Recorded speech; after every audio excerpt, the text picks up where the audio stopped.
You can just see maybe the utter confusion here as these cars have been left sort of in the middle of the street. They've been melted down to nothing. Even the tires have melted off this car that's sitting right here, left in the middle of the street, of course. And as we move to the middle, we noticed something that was kind of strange here. It's a boat. It's a boat and a car that's been flipped over. How did this happen? It's so hard to explain some of these things.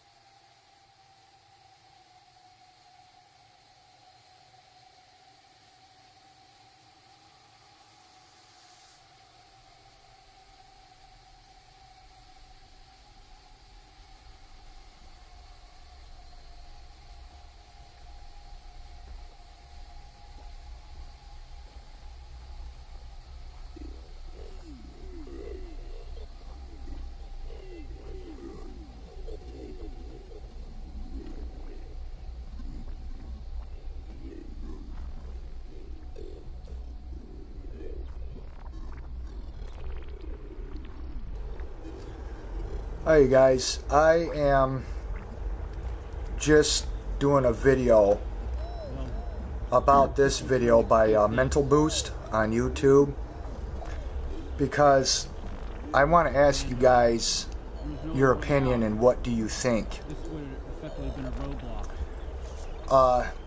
This video is 13 minutes and 28 seconds long. I will leave a link down below and I just ask that you guys watch it and tell me what you think, because I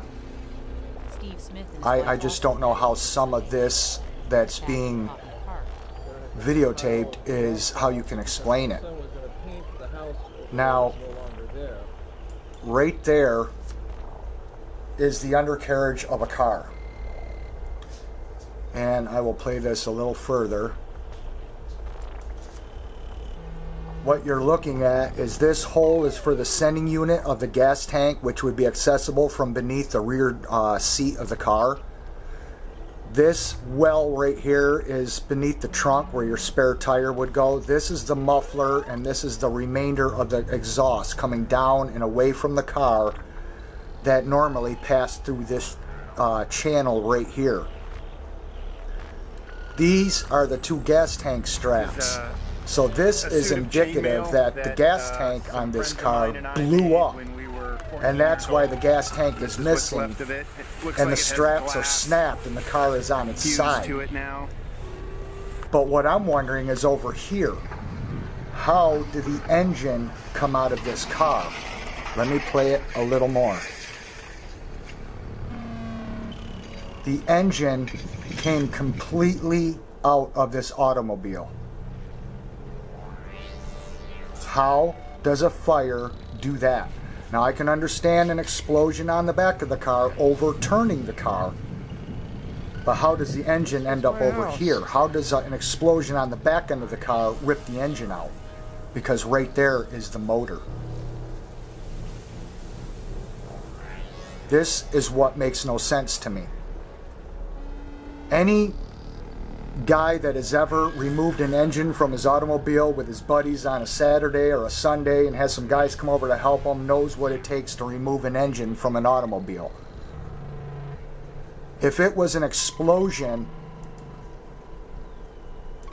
that did it, it would have ripped all this apart. All of this would be gone. It would have blown this car into pieces. All this would be gone. But it's all intact. The whole entire chassis of the car is intact, but the engine was ripped this way.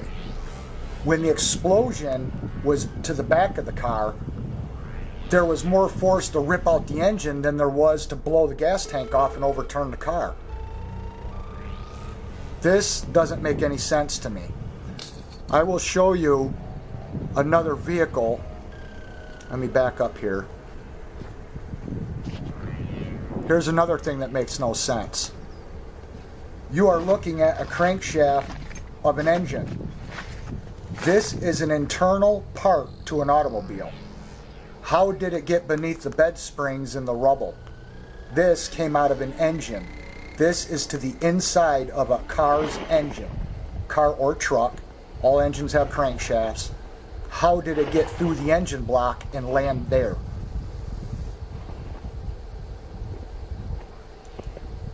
Here is a car that is overturned. There is the gas tank. The straps, both straps broke because the gas tank swelled up like it was getting ready to blow up because of the intense heat, but it did not rupture and it did not blow up because there's the gas tank intact and the car is overturned. Sam's car. What overturned this car? Hallway. Because its gas tank is completely intact.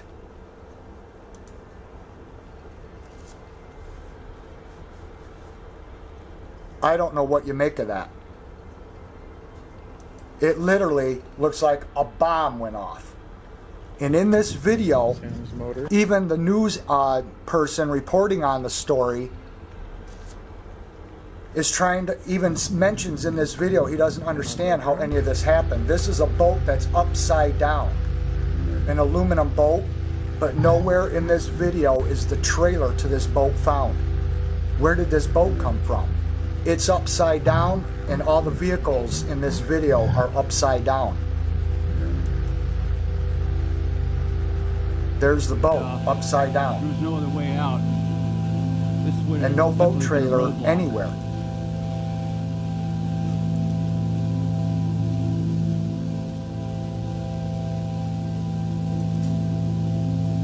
Now right here, that's a car in the driveway, is an engine.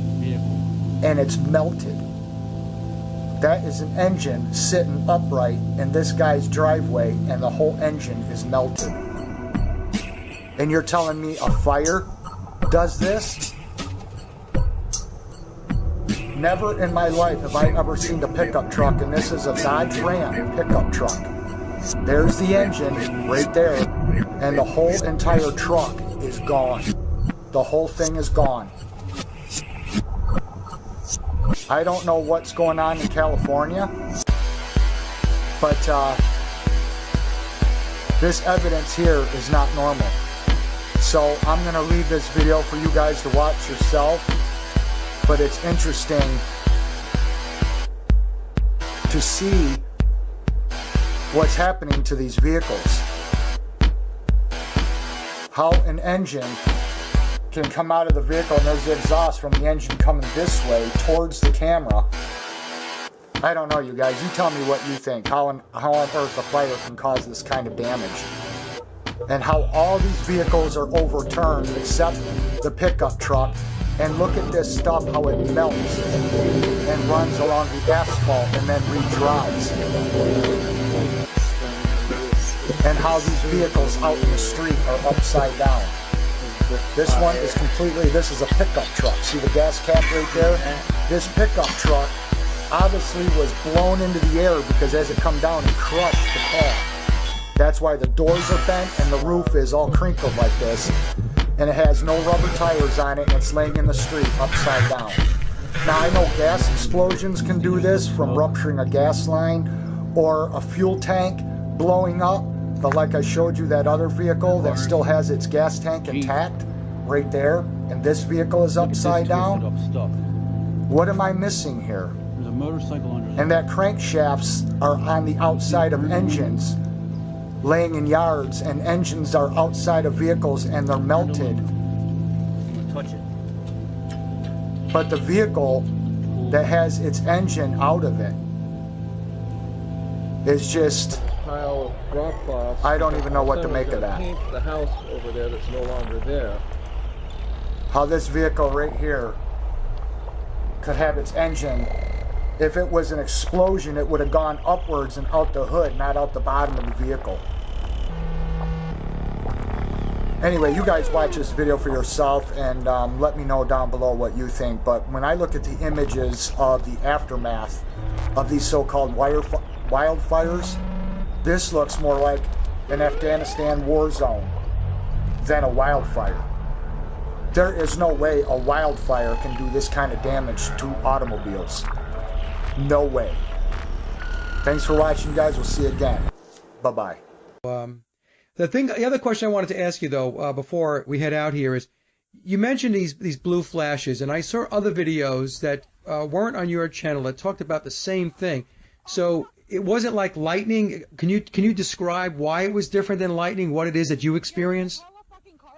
It was just a couple flashes of blue.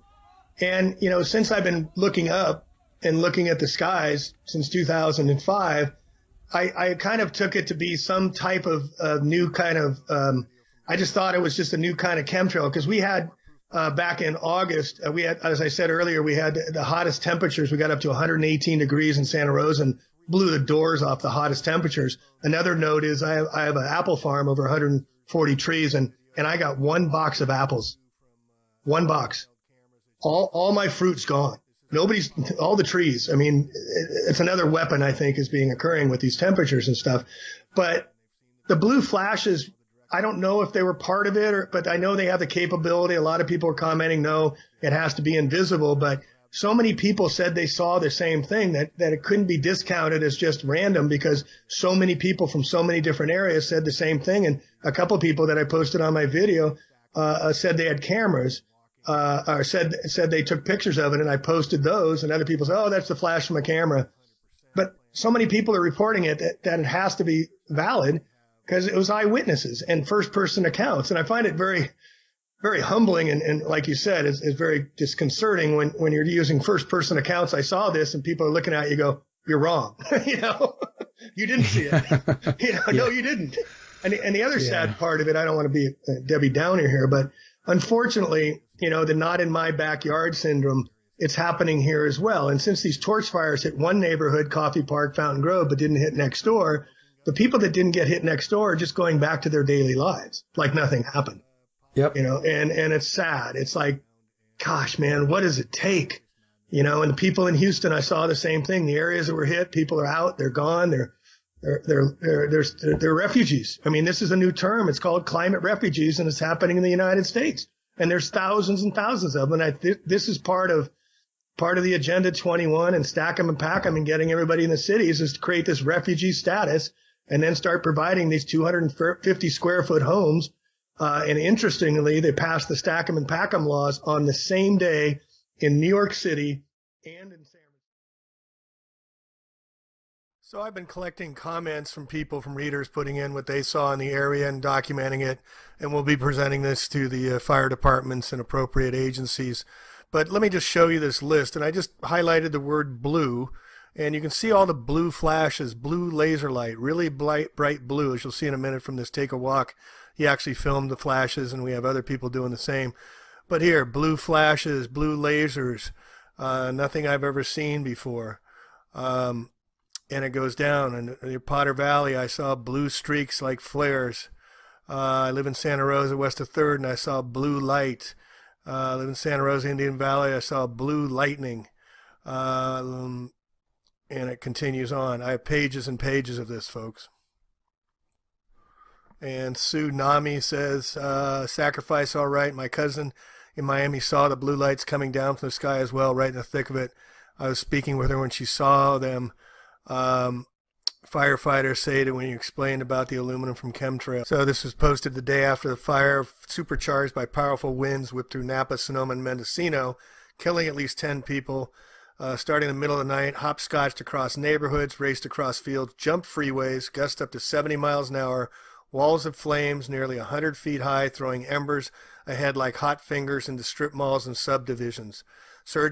Many people who fled the surge had enough time to grab car keys, perhaps a pet, and not much more.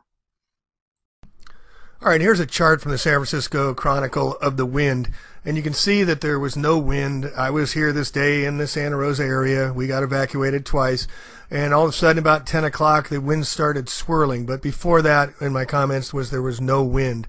The storm came out of nowhere, and then all of a sudden it gusts up to 80 miles an hour, and then within 2-3 hours it was completely back to normal again. Nothing normal. Let's take a look again at the Madeira fire last year caught in Portugal, and look at the vortex, folks. Look at the spinning winds that create the vortex energy, to create the kinetic energy for the plasma weapon beam to focus its energy, directed energy, electromagnetic pulsing energy. But look at the vortex. Look at the swirling winds, which everybody here felt and everybody here commented about, and at night they turn into blue flashes. That's what we all saw. This was genocide. This was murder. This was an attack on U.S. soil. We need to wake up, folks. We need to wake up right now. I mean, the storm too. And here we see the comments from Take a Walk talking about the blue flashes that they recorded on their camera here, which will be coming up here in a second. But again, this was coming from above. These were directed energy weapons. They were torching and murdering people in their homes, fried in their homes. The body count, we will not know the true body count ever. They will never give it to us. But there's many, many people that perished in their homes. Just like in the Hurricane Harvey, the floods came in the middle of the night. Both started about 1, 2 a.m. They didn't have a chance. So here, Take a Walk has the moon, and you'll see the flash. There it is. See the flash? There it was. This is another cell phone recorded as well. There's another beam right there from a cell phone recorded. Prima facie evidence, folks. Here it is. Trees. That is the craziest. Ever seen trees burn like this? Seen.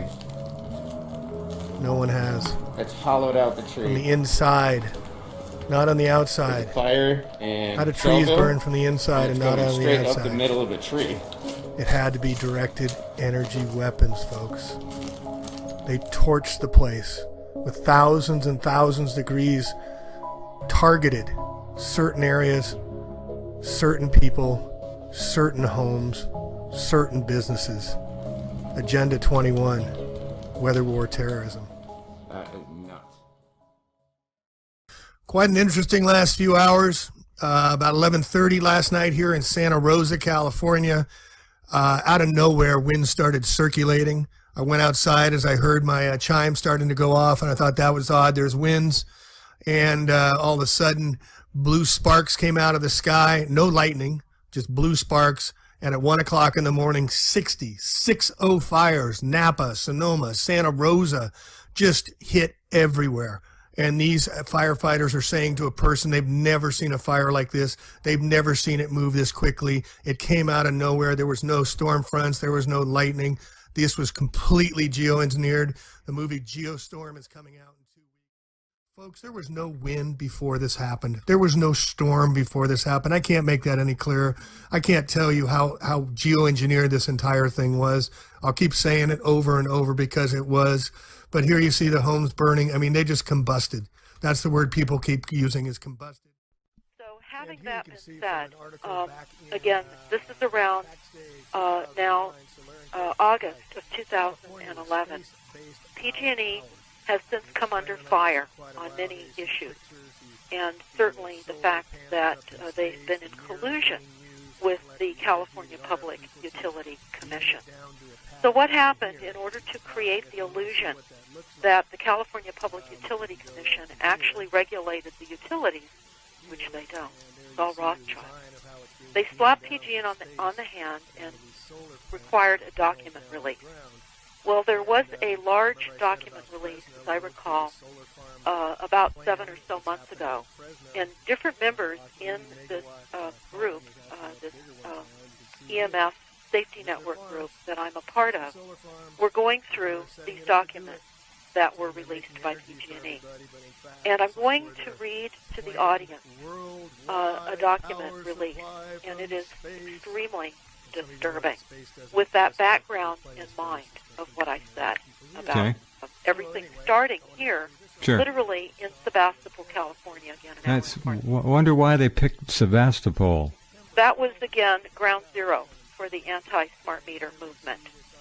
That was really day one of the... Okay, but that's a good thing. Now, are they coming back and trying to punish Sebastopol? Well, I'm going to read these emails, and you and the listeners can make out of this what you would like. And here we go. First, I'm going to just say that these emails were dated in August of 2011. There are only 2 emails. One is from the California Public Utility Commission going to PG&E, Pacific Gas and Electric. And again, you can type in PG&E followed by Rothschild, and you will see that PG&E is Rothschild. It's hard to believe. It's amazing. They're just in everything. Yes, they are. So here's what's important to understand about these emails. First of all, there were a total of 6 people involved in the email. Not just the 2 people that were communicating back and forth, but the 4 people that were copied in the email exchange. And the people that were copied, here's an idea of who these people people were. First of all, the subject of the email exchange was space weather risks. And the executive director of the CPUC was copied, the vice president of regulatory affairs, the CPUC attorney, and the interim director at the CPUC. And then, of course, the two people that corresponded directly and copied those four people. Here's the first email, again dated August 2011. This is from the CPUC to PG&E. I assume you're assembling a high-level task force of washed up and never were, yet somehow movie star handsome, former astronaut to handle PG&E's response to the upcoming damaging space weather. Also, please dribble out one at a time over the next few months all internal memos, lawsuits, PowerPoint presentations, and officer cover-up directives in which PG&E is repeatedly warned about damaging space weather and chooses to do nothing, then has its lawyers blame its customers, aka Earthlings, for an adverse consequences resulting. Now, keep in mind, PG&E is involved in weather modification. In fact, I was personally on the 16th floor of the PG&E buildings in San Francisco, where they monitor the weather, and they have pulled permits to inject cloud seeding and, of course, more here in Northern California. Here's the second email now in response to that email I just wrote that was from the CPUC to PG&E. Now, this is only within about 10 minutes. Can you talk a bit louder, Deborah? I think we're getting a little low. There we go. Now we're there. Yeah, this is only about a 10-minute delay before there's an answer back from the CPUC email from PG&E. This is now from PG&E. Just a reminder, we are the first to propose a solar generator in space that will beam RF waves down to a receptor site and convert it to DC current.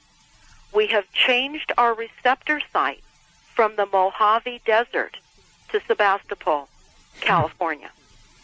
Now, this is a very alarming. I sent this email exchange to some higher-ups, and I received some responses to this email and what they believe is meant.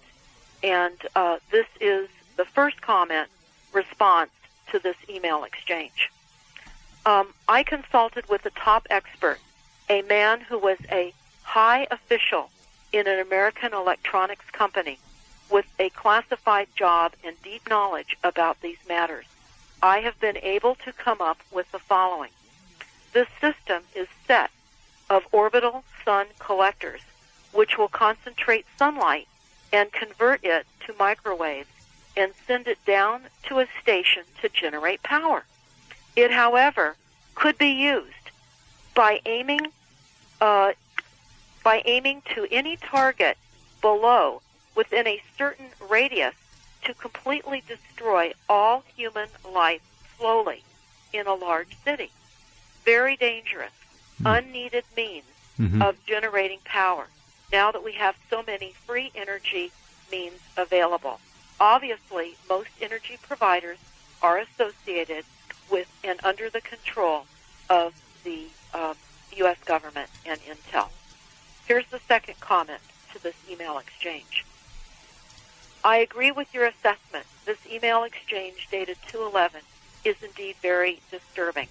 I submit it is merely a wisp of the smoke from a recently fired gun, the visible tip of a very dangerous iceberg. I strongly suggest you immediately file a series of Freedom of Information Act requests targeting both the CPUC and PG&E in order to hopefully get a fuller picture of this complete iceberg and what has transpired concerning this to date. Okay. You, as a California resident, have every right to know what your public utilities are doing with your rate dollars. As you know, Beamed microwave radio frequencies from space are the patented technique for manipulating the Earth's jet streams in order to turn selectively modified weather patterns worldwide. Climate change is genuine. However, I submit it is simply not the result of excessive human carbon emission footprints as infamously claimed. The potential to generate electricity from beam RF waves is certainly a possibility with the existing technology, but I submit it is not the primary goal. I submit the necessary outer space RF generators are already in place and have been functional for at least a decade and a half. This is a very interesting trail of damning breadcrumbs that needs to be followed up, in my opinion. Then I have another comment, and this is interesting. The attached emails claiming the beam RF waves to Sevastopol is obviously a joke shared among PG&E and PUC staff. The technology for this has not even been developed, financed, or tested. It doesn't exist. It doesn't exist. And here's a comment back to that. Sadly, the tech has long since been used. Space-based weapons in conjunction with the wireless networks, along with frequencies used to disperse crowds, etc., are old technologies. Most people are unaware just how advanced tech has become. 6 people were involved in these emails, PG&E and CPUC, and the tech is real. So joke or not, when someone yells fire, we must investigate, don't you think? And then there's attachments showing the involvement of PG&E with weather weapons, which they are heavily engaged. As you know, Rothschild owns Weather Central. And also the involvement of Rothschild and PG&E.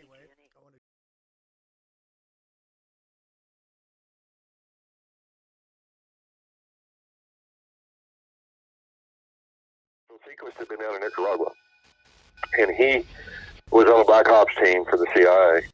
They were all trained operators, and they came onto a village out in the jungle, and they saw a big burn mark in the canopy up on top. It looked like a zigzag burn gray ashen mark, and they got in this little village. He said there's about 150, 175 people. Everybody was dead. All the kids, all the old men, people sitting at the fire with cooking pots, everybody dead. No marks, no bullet holes, no smells, nothing. But the animals were all still alive. The goats, the pigs, the chickens, the monkeys, the birds, everything alive. Only the people dead. So they immediately put on their NBC suits and figured the Russians were spraying that blue rain like they use in Afghanistan. It's some kind of a neurotoxin like the sarin and tabin, the trimethyl ethylthiocholine groups, the nerve agents. And so they put on all their mop gear, and they collapsed back the perimeter, and they had an encrypted sat link, and they called a CI station chief. And it got nightfall, and they said they were sitting there, and they kept seeing these beams, these lights coming down from the sky. And they saw several of them. It was like big spotlights or laser beams, and they didn't know what it was. And they had a puff plane backup that's like a C-130 with the miniguns on the side. Because if you call it a close air support, in a jungle environment, you can't see anything in the canopy, you can't hit anything, so they just go in there and blast the whole area, And that was their backup. And I believe that plane was stationed over the Ilocos Air Base in El Salvador. However, all this is encrypted sat link, so they called the Air Force handlers there, and they said, do y'all have any air traffic in the area? And there was no scheduled flights. So the next morning, I'm getting to the medical thing here. This I have to tell you this story so you'll know how they covered and why they covered this up. So the next morning, the CI station chief himself flew out a 204 Huey chopper, and he lined them all up. And these guys are a Black Ops team. They're not supposed to exist. No dog tags, no nothing. They were using Russian equipment in case they had to waste some civilians or something, and they could cover everything up. And the station chief himself took all the film and cameras from his own Black Ops team. And he said, y'all weren't supposed to be here and find this. Y'all didn't see this. Y'all don't know nothing about it. And they said, what's our orders, sir? And they said, you stay here one more day. They were worried about the Russians coming and discovered what had happened here. Okay, and then leave and go about your original objective. And so Sequest sat for another night and they watched these lights. And none of the guys are all trained military operators. Some of them from NAM, some of them from other things. And it was a big mystery. And they said it was probably the Star Wars defense satellites testing plasma beam weapons. And what they were doing are laser weapons. And they were using the pre-existing conflict between the Sandinistas and the Contras. It was a civil war for cover. And they tested one of those beams on a whole village. And the beams can be modulated. If they're using microwave lasers, they can be modulated around the resonance frequency. And they can determine and delineate between human DNA and animal DNA.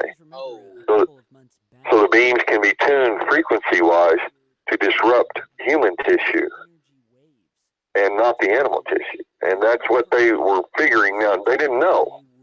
This is what they saw. Clip here. Other times they would shoot across the earth, over Brazil. Some of them looked to be coming from Antarctica, and they would make this strange spiral pattern, very artificial looking. And so I'm looking at those. Was what we are seeing there and here, is that the same? Are they linked? And is this just more evidence of some sort of strange waves passing over Earth? Or is this something man-made? You guys will have to tell me. So yeah, it's very interesting. I'll put the original link down below to Mr. M's YouTube video. You guys can check him out, show him some love, and let me know what you think about this.